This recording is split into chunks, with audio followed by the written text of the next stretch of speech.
Hello all, welcome to Filmy Focus FDFS review of Madharaasi. Murugadoss and Sivakarthikeyan కాంబినేషన్లో వచ్చిన cinema ఇది. So ఫ్రాంక్గా చెప్పాలంటే ఈ సినిమా మీద ఎలాంటి హోప్స్ లేవు అనమాట. సో దానికి రీజన్ వచ్చి because of Murugadoss earlier films, మరీ ముఖ్యంగా సికందర్ సినిమా రిజల్ట్. సో ఆ సినిమా తర్వాత మురుగదాస్ మీద ఉన్న నమ్మకం ఏదైతే ఉందో జనాలకి అది పోయిందనమాట. సో అందువల్ల ఈ సినిమా మీద లీస్ట్ ఎక్స్పెక్టేషన్స్ ఉన్నాయి. సో ఒక్కోసారి అలా ఉండడం కూడా మంచిదే, ఎందుకంటే లీస్ట్ ఎక్స్పెక్టేషన్స్తో థియేటర్కి వచ్చి ఈ సినిమా ఏమాత్రం బాగున్నా కూడా కంప్లీట్గా సాటిస్ఫై అవుతారు ఆడియన్స్. బట్ మద్రాసి అలా సాటిస్ఫై చేసిందా అంటే అస్సలు చేయలేదు. సో దానికి రీజన్స్, మల్టిపుల్ రీజన్స్ ఉన్నాయి. One of the main reason వచ్చి screenplay issues. So story వైజ్గా చెప్పాలంటే చాలా సింపుల్ స్టోరీ. ఒక హీరోకి ఒక సిండ్రోమ్ ఉంటుంది. ఆ సిండ్రోమ్ కారణంగా ఒక సిండికేట్ని ఎదుర్కోవాల్సి వస్తుంది.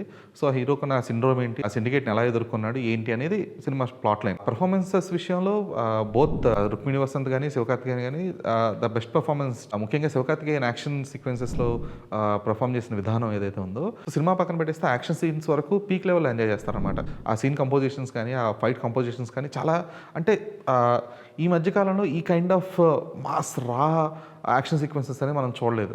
అంటే కొడితే 10 మంది ఎగిరిపోవడం ఇలా కాకుండా కొంచెం రియలిస్టిక్గా మనం మోస్ట్లీ కొరియన్ సిరీస్లోనో లేదంటే జపనీస్ ఫిల్మ్స్లో చూసే కైండ్ ఆఫ్ యాక్షన్ అనేది ఉంది. సో బికాస్ ఆఫ్ విద్యుత్ జంవాల్ అండ్ శివకార్తికేయన్ ఇద్దరు కూడా చాలా యాక్టివ్గా పార్టిసిపేట్ చేయడం అండ్ డూప్ లేకుండా చేయడం అనేది యాక్షన్ సీక్వెన్స్కి ఇంకాస్త న్యాచురాలిటీని యాక్ట్ చేసింది. సో యాక్షన్ సీక్వెన్సెస్ మాత్రం అదిరిపోయాయి. ఆబ్వియస్గా విద్యుత్ జంవాల్ కైండ్ ఆఫ్ యాక్షన్ సీక్వెన్సెస్, అతనికి ఇచ్చిన ఎలివేషన్స్ అయితే శివకార్తికేయన్ కంటే కూడా విద్యుత్ జంవాల్కి ఇంకా ప్రాపర్ ఎలివేషన్స్ పడ్డాయని చెప్పాలి. అండ్ మలయాళ నటుడు బిజు మీనన్ ఈ సినిమాలో మరోసారి ఆయన మంచి నటనతో మెప్పించారు. కాకపోతే ఆయన పెర్ఫార్మెన్స్ బాగున్నప్పటికీ కూడా రోల్ అనేది చాలా రొటీన్గా ఉందన్నమాట.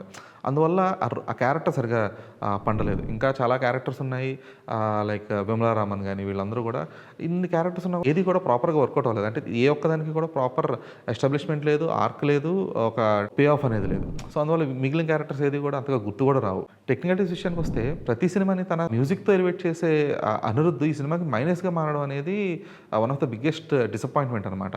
అంటే సాంగ్స్ ఉన్నాయి, ప్రతి almost back to back 3-4 songs వస్తాయి ఫస్ట్ హాఫ్లో. ఒక్క సాంగ్ కూడా, ఒక్క సాంగ్ కూడా బాగాలేదు. అంటే అది తెలుగు డబ్బింగ్ వల్ల వచ్చిన ఇష్యూ అంటే కాదు. Even the BGM or music is not that good. ఆ బీజిఎం కూడా అక్కడక్కడ ఫైట్ సీక్వెన్సెస్లో, యాక్షన్ బ్లాక్స్లో తప్పితే మిగిలిన ఎక్కడా కూడా ఆ ఎలివేషన్ కానీ లేదంటే ఆ ఎమోషన్ని ఎలివేట్ చేయడం కానీ ఎక్కడా అది సెట్ అవ్వలేదు అనమాట. అనిరుద్ధ్ పనితనమే మైనస్ అనేది ఈ మధ్యకాలంలో జరగలేదు, అది మద్రాసి విషయంలో జరిగింది. అండ్ సినిమాటోగ్రఫీ వర్క్ చాలా బాగుంది. లైటింగ్ అండ్ డిఏ వచ్చి చాలా ఎక్సెప్షనల్గా వర్క్ చేశారు. అంటే చాలా కేర్ తీసుకున్నారు. ఫర్ ఎగ్జాంపుల్ శివకార్తికేయన్ క్యారెక్టర్ ఉంటుంది. శివకార్తికేయన్ క్యారెక్టర్ థాట్ ప్రాసెస్ ఎలా ఉంటుందంటే, అతను ఒకసారి ఒక రకంగా ఊహించుకుంటాడు, ఒకసారి చాలా రియాలిటీలో ఉంటాడు. సో ఆ రియాలిటీకి ఈ ఊహించుకోవడానికి మధ్యలో డిఫరెన్స్ అనేది లైటింగ్ ద్వారా ఎస్టాబ్లిష్ చేయగలిగారు డైరెక్టర్ కానీ సినిమాటోగ్రఫర్ కానీ. సో ఆ విషయంలో మాత్రం చాలా టెక్నికల్గా చాలా కేర్ తీసుకున్నారు. ప్రొడక్షన్ వన్ ఆఫ్ ద ఈ రీసెంట్ టైమ్స్లో వచ్చిందంటే one of the best production design అని చెప్పొచ్చు. అంటే ఎక్కడ కూడా కాంప్రమైజ్ అవ్వలేదు. Right from the guns to the port area కానీ ఇవన్నీ కూడా ఎక్కడ కూడా అథెంటిసిటీ అనేది ఎక్కడ కూడా మిస్ అవ్వకుండా చాలా కేర్ తీసుకున్నారు. సో యాక్షన్ బ్లాక్స్లో స్పెసిఫిక్గా ఈ గన్స్ ఇవన్నీ కూడా ఏంటంటే కొంచెం అంత అథెంటిక్గా మనకి స్పెసిఫిక్గా సౌత్ సినిమాల్లో చాలా అరుదుగా కనిపిస్తుంటుంది. మద్రాసి ఆ విషయంలో ఎక్సెప్షనల్ అనమాట. అండ్ ముందుగా చెప్పినట్టు యాక్షన్ సీక్వెన్సెస్ కంపోజిషన్ అనేది చాలా బాగుంది. లిటరల్లీ చెప్తున్నాను కదా, యాక్షన్ సీక్వెన్సెస్ కోసమే ఈ సినిమాని చూడాలంటే మాత్రం. అండ్ మురుగదాస్ ఇంకా స్టిల్ హీ స్టక్ విత్ తుపాకీ లేదు అంటే సర్కార్ అనిపిస్తుంటుంది.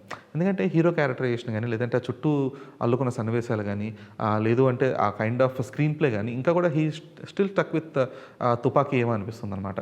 ఫ్రెష్నెస్ అనేది లేదు. ముఖ్యంగా హీరో సమస్య ఏంటనేది బయటపడిన తర్వాత దానికి ఒక ప్రాపర్ స్పిన్ ఆఫ్ అనేది లేకుండా అయిపోయింది.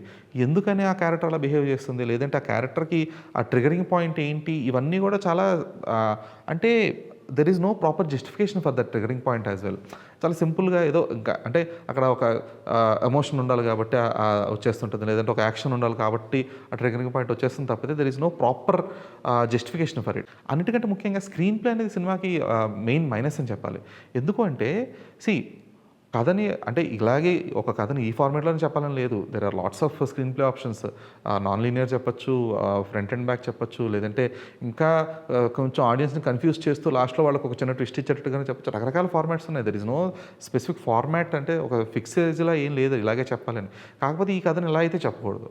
సో థింగ్ ఏంటంటే చాలా ప్లెయిన్గా వెళ్ళిపోతుంది అనమాట. కానీ ఒక సిచ్యువేషన్లో ఏముంది కదా అంటే little will guess what will happen next. అంటే అదే తప్పని కాదు, ఆడియన్స్ని అట్లా గెస్ చేసి వాళ్ళని ఈగో సాటిస్ఫైడ్ ఫైన్. కాకపోతే ఆ గెస్ చేసింది మరీ సేమ్ టు సేమ్ ఉండడం అనేది కొంచెం చిన్నపాటి డిసప్పాయింట్మెంట్ అనమాట. సో అలాగా స్క్రీన్ ప్లే వైజ్ గానీ, ఆ సీన్ కంపోజిషన్స్ విషయంలో గానీ, అన్నిటికంటే ముఖ్యంగా లవ్ ట్రాక్ అనేది గానీ చాలా బిగ్గెస్ట్ లెట్ డౌన్ సినిమాకి. సో ఓవరాల్‌గా చెప్పాలంటే 'మురుగదాస్' మరోసారి మెప్పించలేకపోయాడని చెప్పాలి. ఇంకా ఆయన కమ్‌బ్యాక్ కోసం ఇంకొన్నాళ్ళు వెయిట్ చేయాల్సొస్తదేమో. This is Dheeraj signing of.